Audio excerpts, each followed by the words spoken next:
All right, guys, this is going to be day 3 notes, and we're going to kind of combine some of the stuff that we have done the last couple of days so that we have a way to count particles, and we can do a 2-step conversion, just simply 2-step dimensional analysis. So it'd be like going from inches to miles, inches to feet, feet to miles. Okay.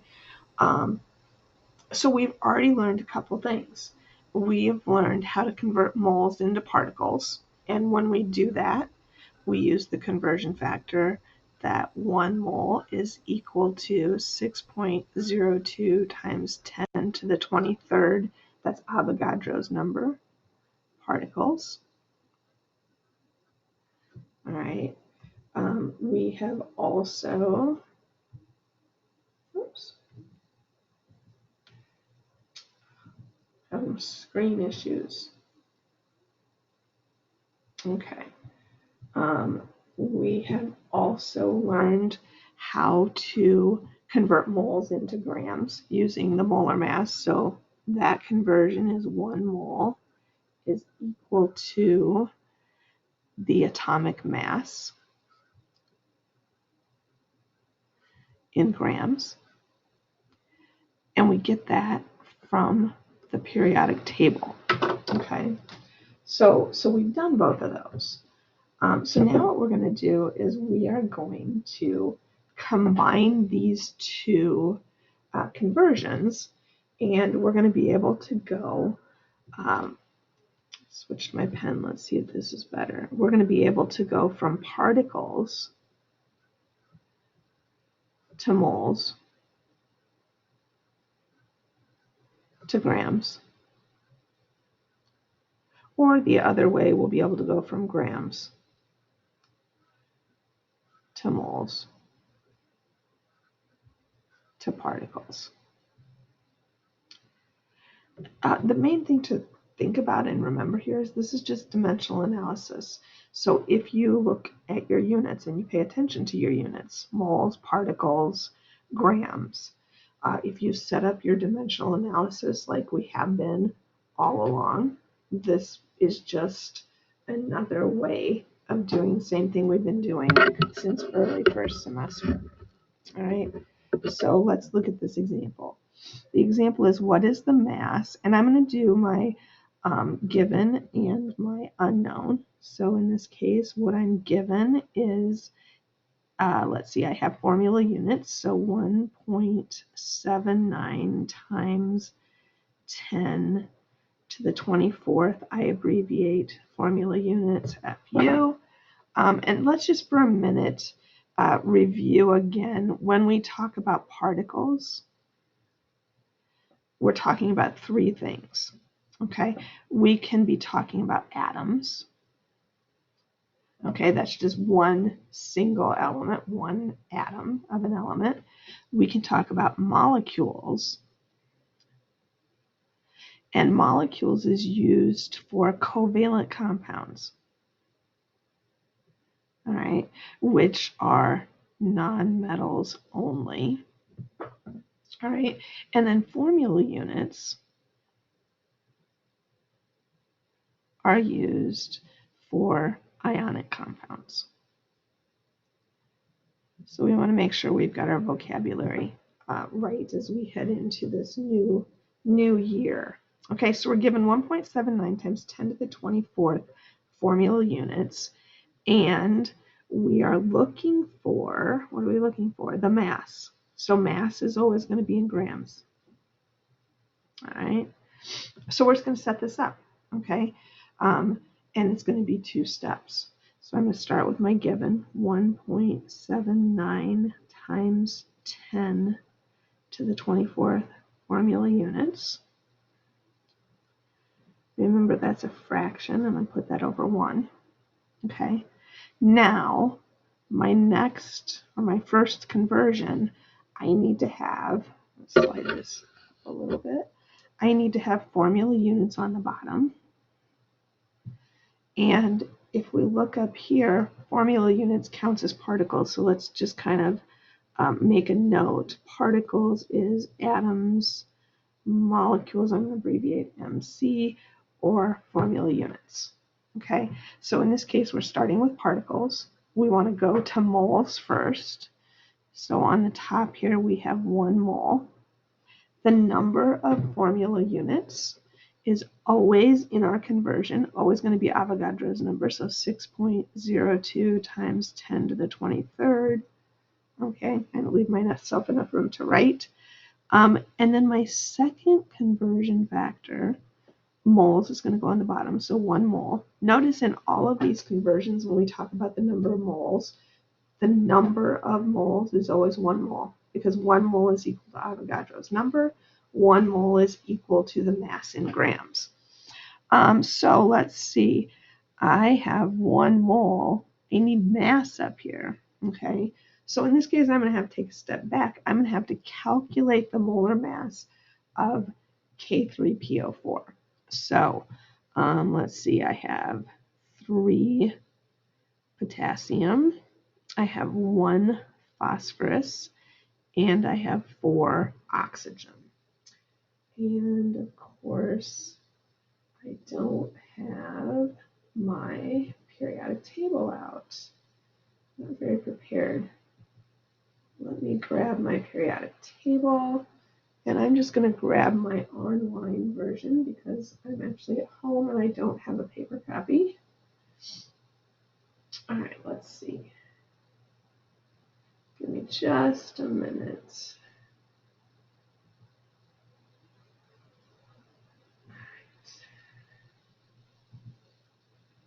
Just in case you didn't realize it, there is a periodic table every day on our daily preview, our daily agenda. So if you don't have your periodic table handy, like I didn't just now, you can pull up a digital copy. Okay, so if I look at my periodic table, oxygen, of course, this is when we'll be getting to where we remember this. Oxygen has a molar mass of 16.00. Phosphorus has a molar mass of 30.97, and potassium has a molar mass of 39.1. All right, so let me grab my calculator, which I'm going to use the calculator on my phone. Let's see. So I need to add up my molar mass. So 3 times 39.1 is 117.3 plus 30.97. And 4 times 16 is 64. So if I add those all together,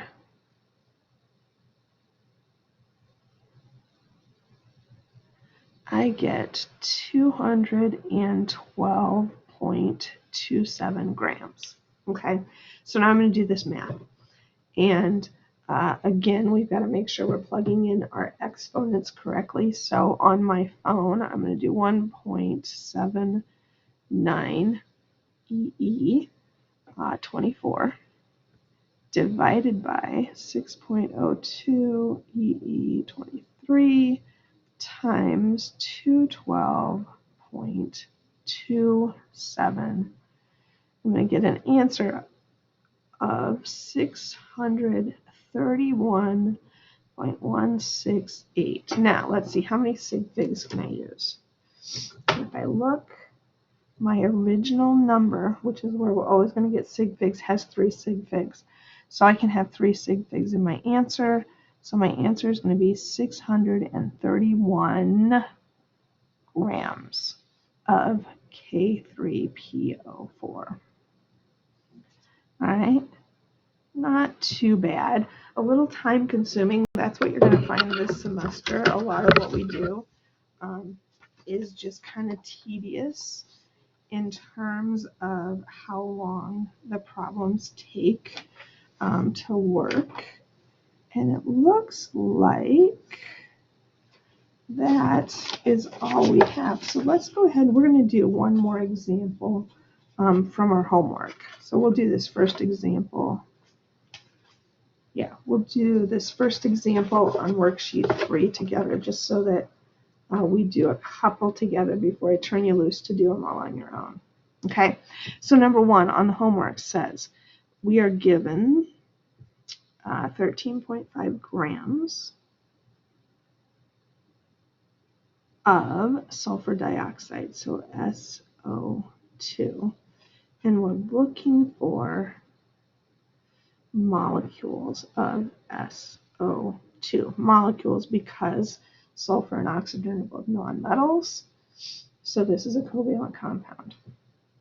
Okay, so I'm going to set this up. I start with 13.5 grams of SO2. I'll put that over 1. In this case, okay, let me flip back to this page over here.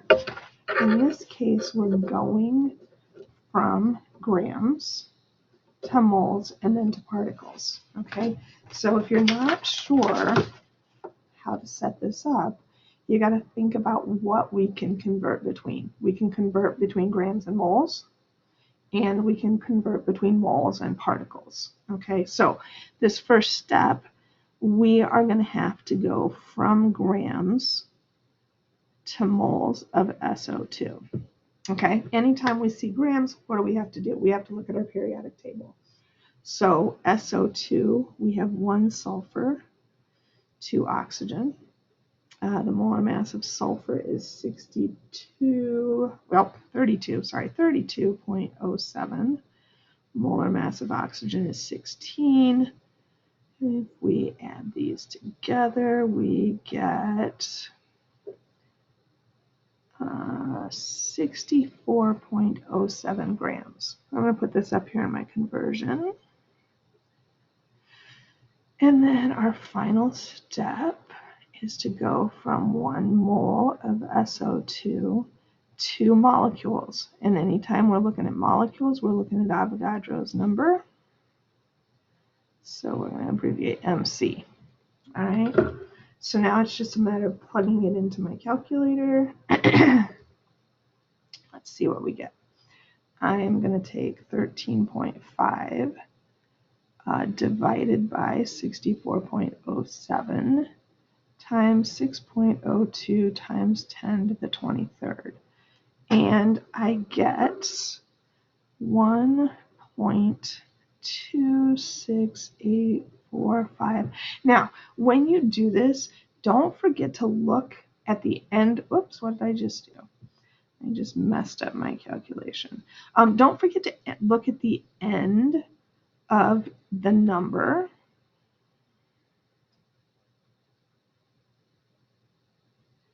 To see what the exponent is. So this number is times 10 to the 23rd. All right. If I look at my given, it's got 3 sig figs. So I'm going to make this 1.2. Since this is an 8, I'm going to round up. So 1.27 times 10 to the 23rd molecules. I'm going to put a box around that. Okay. So if you look, let's see, how many more are there? There are 7 more of these that you can try. So take a shot at that. Hopefully that helped, and you'll be converting easy peasy.